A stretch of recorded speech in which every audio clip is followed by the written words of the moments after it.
کہ انسان اپنی ان پریشانیوں کا حل کہیں اور ڈھونڈتا پھرتا ہے، حالانکہ جب گناہوں کی بیماری لگے تو اس کی شفا توبہ میں ہوتی ہے، اس کا حل اللہ کے حضور معافی مانگنے میں ہوتا ہے، پہچاننے میں ہوتا ہے کہ مجھ سے کہاں غلطی ہو گئی، کس جگہ جا کے کمزوری میں نے دکھائی۔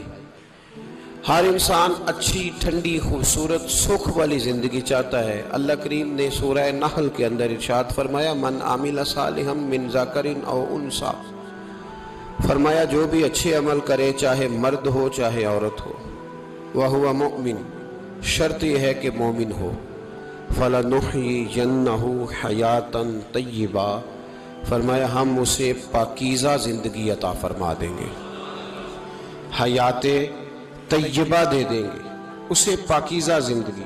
شرط کیا ہے؟ من عاملہ صالحا، نیک عمل کرے۔